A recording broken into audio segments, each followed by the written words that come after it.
thank you very much for being here and to come to listen to me. And thank you to Sayfan, to Sigal, and to Dana for inviting me. It's a great honor to be here. And well, it's my first time in Israel, and I hope that it's not going to be the last time. So thank you.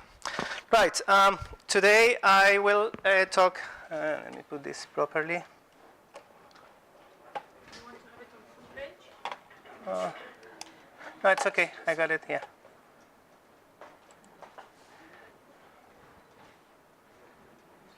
Yeah, good. Okay, so today my talk is a reflection on system thinking in interdisciplinary design practice and research.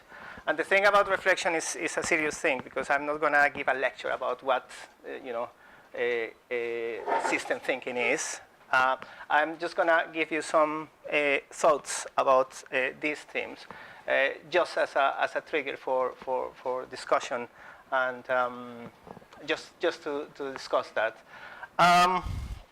The presentation is going to be structured in 3 parts. So at the beginning, I'm going to talk a little bit about me. And this is so you understand, you put into context the rest of the stuff that I will be talking about. Then I will talk a little bit about, let's say, theoretical aspects of system thinking. And then I will show a couple of examples that might be helpful to put into context the theoretical things that I might be saying. So, my previous colleagues presenting today, they say that if they were failing with English, they will go to Hebrew. So I will do the same thing, but I will change to Spanish. So let's see how it goes. Okay.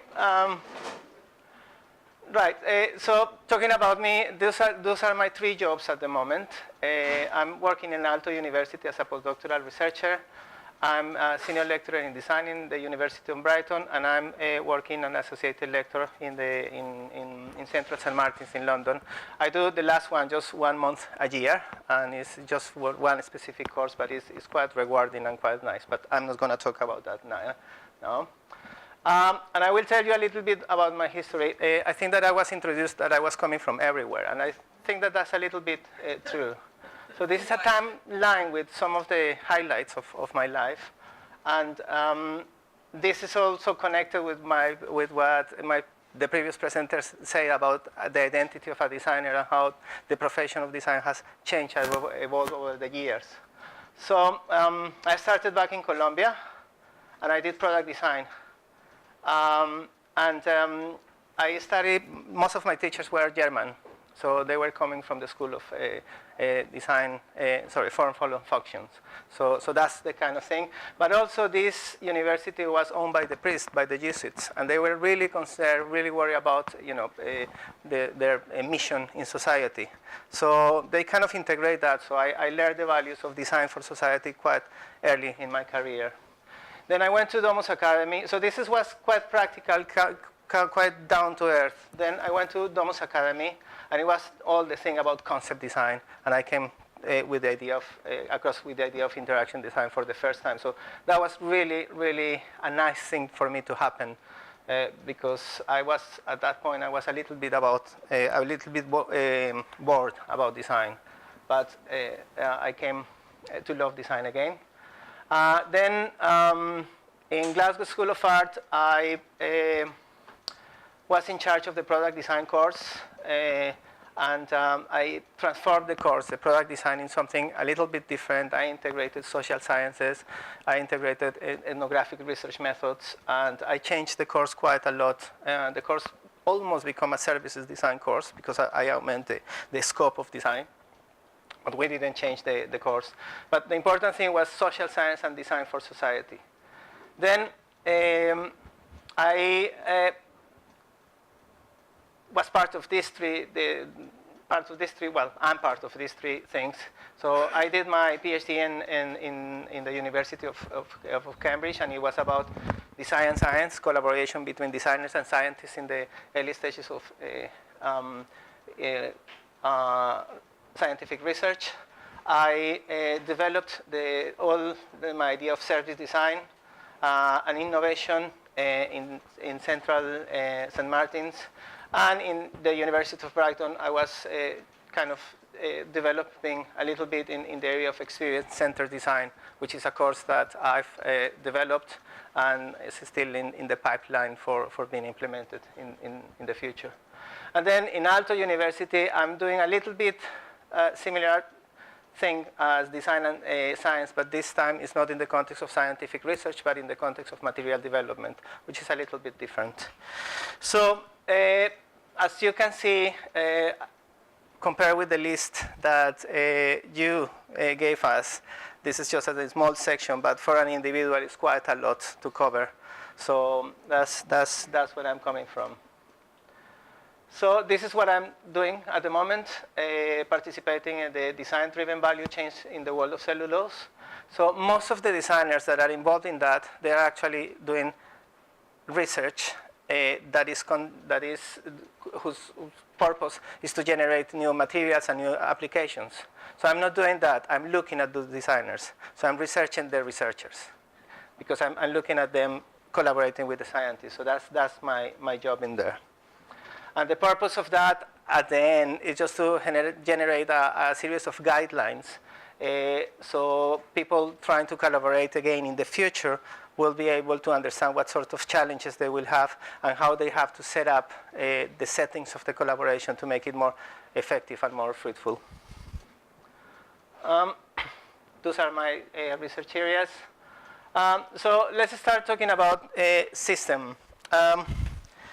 In order to talk about that, I want just to show you this image. I imagine that you know that this is a representation of the solar system. Does anyone here want to say why this is considered a system? What makes this a system? Sometimes say interaction. Yeah, I think that's one important point. What you say is as well, saying but is kind of very specific, but interaction is important. Dependency. Dependency is important as well? Same center. Sorry? Same center. Okay, let's see that there is, yeah, okay, all of them has a relationship, which is the center probably. Okay, so some of those are the elements. So I will offer you a definition by Lars Stickner, which I think is a very good definition. Definitions of systems are zillions.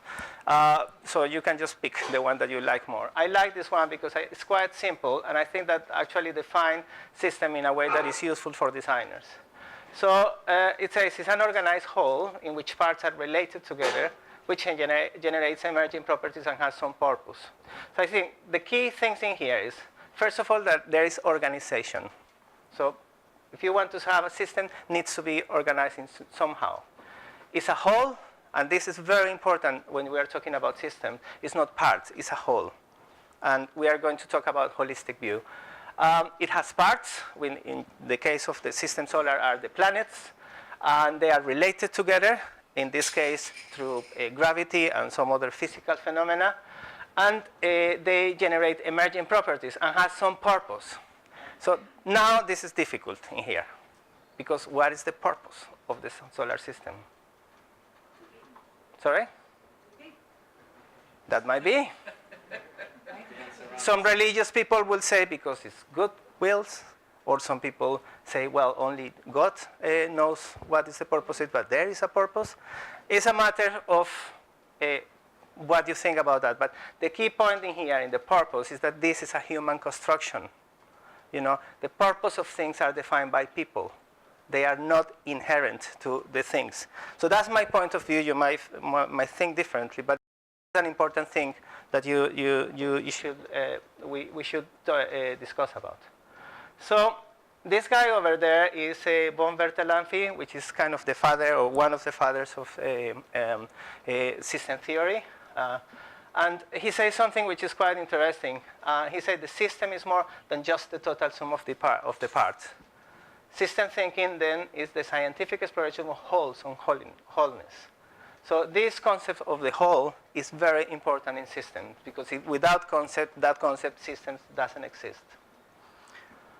And then we have another example of a very good system, and I think that that fits the definition perfectly. You got the elements in there, which are all these musicians with their instruments.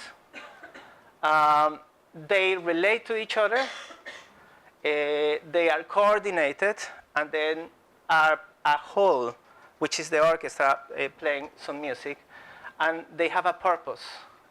They have an emergent property, which is music. They generate music by doing all that stuff, moving, etc., etc. But then they have a purpose, and the purpose of those people probably is just to demonstrate how good they are and interpret a classical piece or entertain the crowd, whatever it is, but there is a purpose. And this is the sort of definition, and this is the sort of system that I will be thinking when I'm talking about system thinking in design. So that's kind of my main premise. Is any comment so far? Any question? Yes? You didn't say basic rules yet. I didn't say what? Basic rules. Basic rules. Yes, I didn't. That's it. But yeah, I will agree that you need basic rules to operate that. But also, I think that systems can change. Therefore, the rules can change, so you can transform systems. But yeah, I think that is a good point. Rules are important. So yes, so this is what I want you to have in mind when I'm showing the examples. So there is a couple of things about system that I think is worth to think. If you feel that a system is the thing that is being thought about. So if you have the solar system or the orchestra, that's the system. This is what you are thinking about. So it's a sort of ontology ontological problem. But also, you have something which is the embodied way of thinking. So you got the object, and you got the way that you think about the object. And I think that this relationship is kind of dialectic, but it's also complementary. You cannot have the second without the first, or the first without the second. So that's an important thing for me, in terms of thinking about systems. Now, how this relates to how this becomes system thinking. There is a branch of system thinking which is closer to science.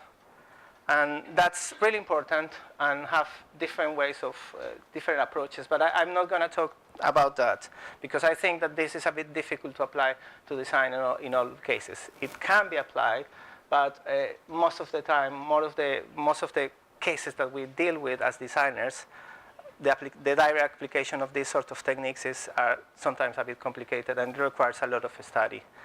But then there is the other branch, which I think is the easier for and is the more useful, which is what Stolterman and Nelson call the system approach. And you see a list of some of the characteristics of this approach. First of all, it's about interrelationships and compositions. It's about interconnection. It's inclusive, unifying, and integrating. And this relates to that idea of the whole. It's holistic. It's a holistic inquiry. It's observer-dependent, which is what I was talking about, this notion that the system is defined by the person that is thinking about it. If someone different to me is thinking about this system, the system becomes different. In fact, all this history about the solar system, if there is no people to think about that, it might not be even existing. I don't know. But I think that this is an important thing to think. It's multidimensional, and they say something, those people, which is interesting, they say that it's mutual. So it kind of moves through those dialectical couples, analytical and synthetic, left and right. But I think what they mean by then is that everything goes as long as it's appropriate in terms of a system approach. So as it's a creation, a human creation, you might decide to use the best method that fits your purpose in terms of studying that system or making it better. people are living. Am I boring you? That's okay. All right. So all this stuff is just to finally talk about what system thinking has to do with how is it in a design context. This is a table that I did as part of a research project that I did with my lovely wife. And that was about understanding, because when we were thinking about this project, we thought, okay, product design is changing. And a lot of people from product design have switched into services design. And we thought, product design is something that is pretty much based on problem solving, most of it. And we thought there might have been a shift and problem solving become irrelevant, and then what is relevant is system thinking. We did a study and we concluded that that's not true. Actually, problem solving continue being a really important part of design, but system thinking become sort of complementary and at the same time fundamental part of it, having in mind especially the sort of new problematics that design have. So if you look at the nature of the problems in product design, the traditional product design, they are very clear, they are smaller and simpler. In services design, which was our point of comparison, was fussy, bigger, and more complex. So that's, in that moment, system thinking is important. The variables and stakeholders were fewer in product design. In services design, it was more. The purpose of the thinking in product design, we didn't have answers in that, so that's why it's in white. But we got in service design was to understand network of interactive elements, which is pretty much systems. And then the other three things are common. I think that there is this main element that actually make system thinking important in a design concept. So first of all, system thinking helps us to deal with wicked problems that are not very well defined. It helps us to deal with complexity, helps us with, in the context of app society, which is product-centered, moving into a service-centered design. It's important because certain problems, those wicked problems, needs a different focus, different kind of inquiries, because they are not that simple. So for example, if you are dealing with the health, a problem that is related with the health system, you really need to bring different type of knowledge and different ways of looking at the problem. So probably the clinicians will look at that problem in some way, the designers do it in another way, people that are dealing with financing the problems will look at different. So you need to integrate that thing. And the other thing that is important is because design has become future-oriented, and it's about the scenarios and visions in a lot of cases.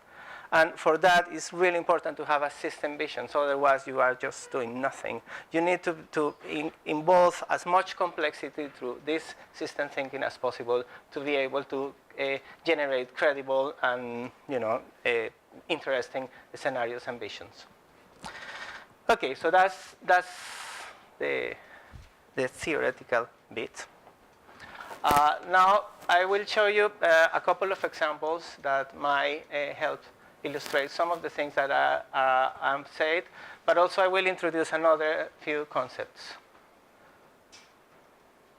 Okay, so the first concept that I'm talking about is a project that I did. Sorry, the first example is called the Rewilding Project. And when Sayfan was introduced my presentation, she mentioned about interdisciplinary collaboration. So both the projects that I will show are about interdisciplinary collaboration. I did that with people from ecosystem experts and scientists from the Rewilding Sussex, and with the students from botanics and plant science from the University of Sussex. So with this project, and are you familiar with this concept, rewilding? Yes? Okay, all right, that's good. I will explain a little bit, but so for those people that they don't know. So those are two definitions of rewilding. So it's restore an area of land to a more natural, self-reliant state where ecosystems do not depend on human management to function effectively. Or restore an area of land to its natural, uncultivated state, used specifically in reference to the reintroduction of species of wild animals that have been driven out or exterminated. So this is something, this is a theory that has been quite controversial amongst ecologists and people that are dealing with ecosystems, et cetera. But this is what they wanted to do. There are examples of rewilding that has happened in different parts of Europe. Those are some of the places in which has happened. There is this really viral video about how the reintroduction of wolves actually changed the landscape of in the Yellowstone Park. Eventually, because they affected the chain food, the course of rivers changed. So the whole landscape started to change just with the introduction for a few wolves. So the challenge that we set up for the students was to think about possible scenarios in which this concept about rewilding could be incorporated in the city of Brighton, which is the place that we were working. And the idea that they should have developed future scenarios with rich description of those scenarios. And the whole thing was about interdisciplinary collaboration. We have groups of students from both disciplines working together to generate design concepts, to visualize them, and to think about future scenarios. So this is something that the students developed, which was kind of a framing, a starting point. And what they did in here was to simplify the problem at a level that was understandable and useful. And I think that this is the idea of embracing complexity, not as something that is really difficult, but as something that needs to be simplified. And I think that the system vision is quite important here. So I won't talk about in detail of that, but basically they were setting the problem through this analysis of different systems that already existing in different existing systems. They explore different systems, closed systems, open systems, because right from the beginning they were thinking, well, what we can do in this place? Should make Brighton something completely wild, or shall we just conceal these wild places in specific zones? Those are the sessions, and I think that that's very important for collaboration, just to have the scientists and the designers working together. And this is one of the first attempts to actually use system thinking. They were trying to understand the different systems and subsystems that might appear in a scenario where rewilding happens. I think that most of you are designed with these sorts of methods, but you know, this is what works for that. So the students came up with different concepts, so I will show you a few of them. This is one of them. See here. Yeah. Okay. Right. So he was dealing with this idea of open and closed systems, and one of the things that he understood was that paths and roads are actually a big problem for rewilding, because species, they need to circulate freely, and for any project of rewilding, having paths is actually a barrier to have a natural environment. So he came up with this idea to actually create a kind of corridor in the city where species will circulate around. So he decided to create a second layer in which all the rooftops will be populated by animals, species, plants, etc., etc. And the problem about the the streets will be solved with these bridges in which species could happen. But beyond the kind of proposal that this student is doing is that he was able to actually look at the whole. He understood the city as the wholeness of the project, but also he was able to look at the problem as a subsystem, as a microsystem, and as a closed system. So he was proposing different devices that will combine clean energy that could be incorporated in that solution that he was doing. So he was traveling from complex systems to simple systems to closed systems, from open systems to closed systems. The second concept, which I will look a little bit quicker, this is about this student wanted to combine different systems that were coming from different perceptions and understanding of the world. So she was thinking about farming. She was trying to integrate the issue about homelessness, which is quite dramatic in Brighton. And through different kind of analysis, he was trying to understand the complexity of all the stakeholders and all the elements that take part in this kind of problems. So she came with, well, she looks at things like very specific as the facilities for homeless. So what she proposed was create this region and kind of rewild the region, and at the same time using the homeless people to take care of that, and in compensation for that, they will have a small zone of this as their habitat. So they will be like the forest keepers of the place. So it was a nice solution, quite humane and quite nice, and she was integrated those systems that were quite, you wouldn't suspect that. Now, obviously, there is a lot of issues with that sort of solutions. Probably, the neighbors will not be very happy to have a bunch of homeless people living in there. There's issues about how to deal with the drug problems, et cetera, et cetera. But that's not the point. The point in here is just to understand how this system thinking can actually help to propose innovative solutions that might, with enough time to be studied, offer really different and good solutions. And this is quite nice because this is one way that you can use system thinking. If you have system thinking, if you have this system and you have that system that are completely unrelated, you can actually create parallels, and then you can imitate that system and do it in here. And I will show you how this is done. This is a church. So Keenan, which is the student, realized that those people that were doing the rewilding thing, they really believed in what they were doing. And he thought, well, those guys are almost like a religion, And in reality, if you want to implement anything to do with rewilding in a context like, in an environment like Brighton, you really need to convert people.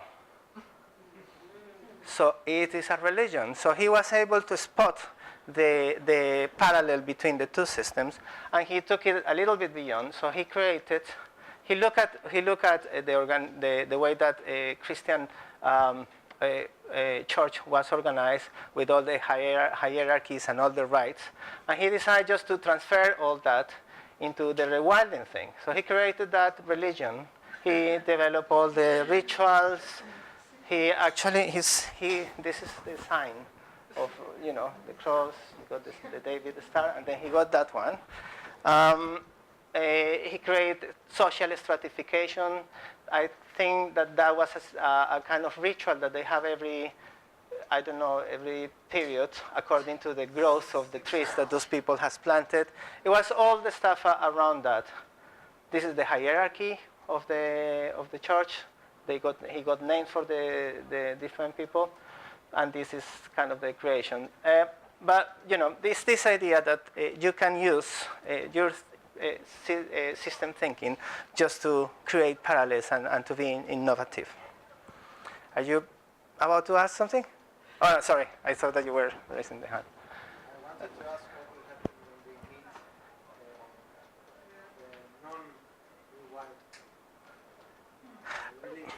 don't know. Hopefully they are not going to war. I don't know. I think, yeah, probably that will generate conflict.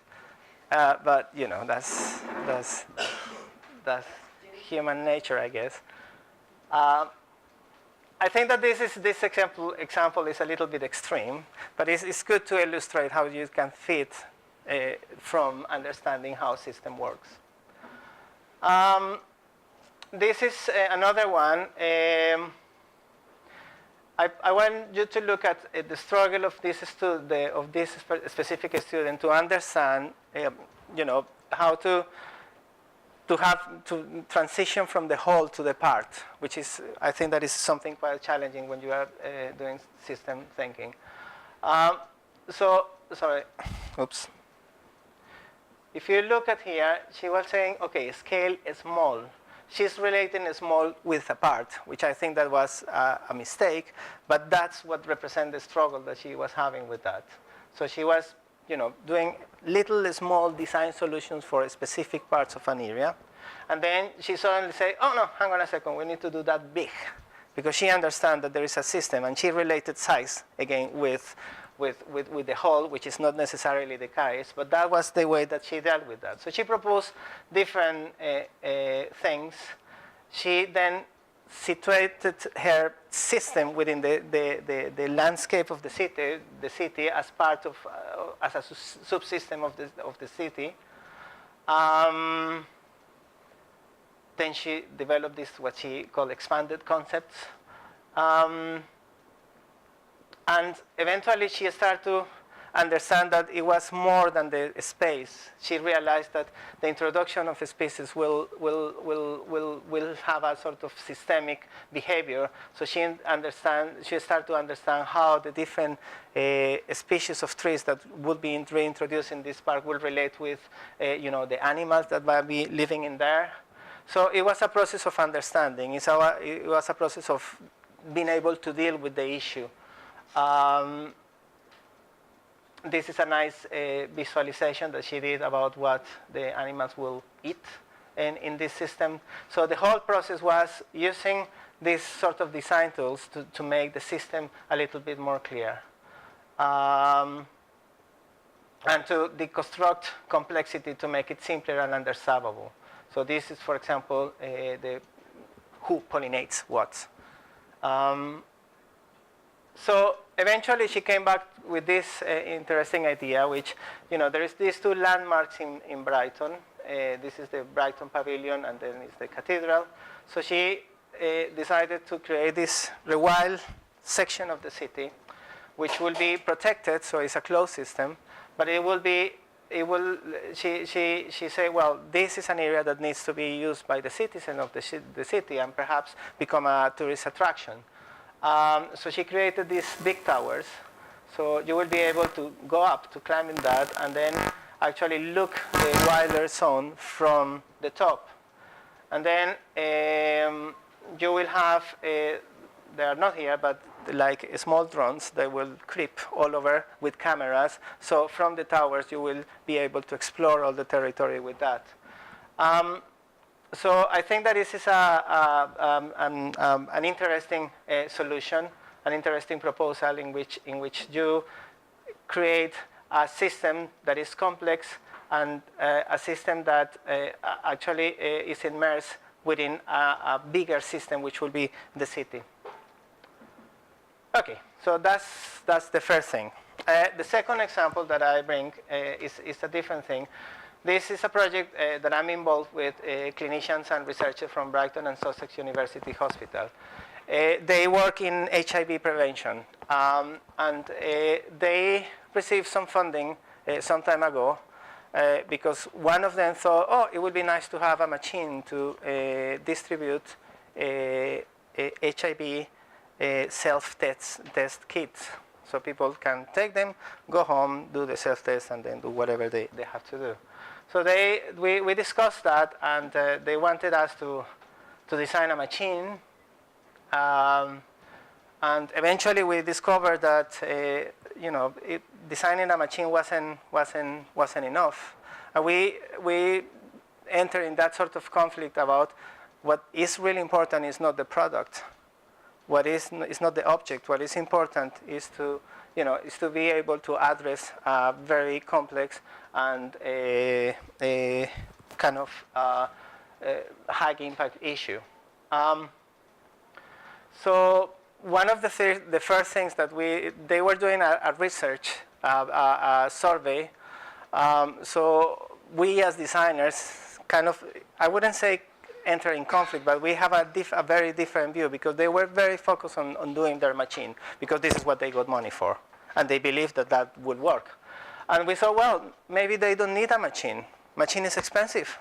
So what about the other thing is that the machine was supposed to be located in a sauna. In a sauna. Now, sauna is not the Finnish sauna. Sauna is a place in which gay people, men, are going to have sex with other men. That's sauna in Brighton. So the idea was to put the machine in that place. So we thought, well, maybe the machine is not necessary. Maybe they can just put a box with the condom. Sorry, with the kits there. I'm saying that because they have condoms, this machine dispenser. So anyway, so that was the idea. But the funding was for the machine, so that was it. It was very interesting, because I did these drawings because I wanted those drawings to be part of the survey and ask the question, ask the potential users, well, what of these options you prefer? You prefer a machine, a dispenser, or a box? And we were also talking about the process of doing the testing. And funnily enough, they did the survey and they didn't include that. But they sent me the result of the survey and say, well, what happened with the drawings? Oh, no, there was a problem because we used a monkey survey and we couldn't put the drawings in there. I think that was not the reason. Sorry? Yeah, maybe. I don't know. Anyway, so that didn't happen. So there was a lot of discussion. So eventually we got the conclusion that beyond the machine, we actually need to do something a little bit more encompassing, and we really need to define a concept so people will be kind of attractive to use this machine. And we start to think about a campaign, so we develop a series of different concepts, how we could persuade people to actually do the test. So we, at some point, become sort of graphic designers without being graphic designers, but this is what we did. They were happy with working with us, so we have to do that. Then we thought, okay, we got our concepts. They are all nice, but we need to know what the users think about that. So we get involved in a process that was a little bit more complex, which was actually bringing all these users and start to ask them, well, what do you think about our process? What do you think about the proposals that we are doing? We did that a poster. This is Tom of Finland. Are you familiar with him? Okay, this is a gay icon in Finland. It's called Tom of Finland. So it's a comic. It's a comic book. This is the character of a comic book. But what we did, we combined. Probably you remember the image of it's not Uncle Sam. It's the Brit. No, it's not the American. It's the British. Yeah, the Americans is the more known, but the original one was done in the First World War. I don't remember the name of the guy, but it was that guy. So we took the hat and the hand and combined the image. Sorry. Okay, so we did that, and we got our users. We asked them to create personas and to the user journeys. Eventually, we took two of the concepts, and then we developed the interface of the machine, which was another challenge. So we jumped from the object to something a little bit more interactive. How do you operate with the object? But also we thought, well, it would be nice if we could have all people that has been testing participating in this. So we find the technology so people will be able, after using the test, to send messages either by Twitter or by Facebook to the machine. So the messages will appear in the initial screen. So potential users of those machines will be encouraged or discouraged to use the machine, but they will engage with that. And after that, we developed some graphic material to communicate what to do in case that you were testing positive, which was quite an important thing. And we end up thinking, well, this is really a system.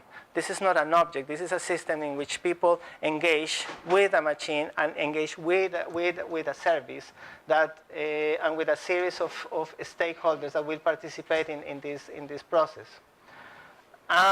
Then after the machine in this moment is in production, so it's going to be tested soon, but we are already thinking in, we got funding for another program, which is Champions GP, in which we are going to have GPs around Brighton championing the promotion of this self-test. So when you go to the GP, they are going to be displayed in a way that it looks very normal. So people will just take it and do it. And we are going to promote this. We are applying for funding in a digital media campaign.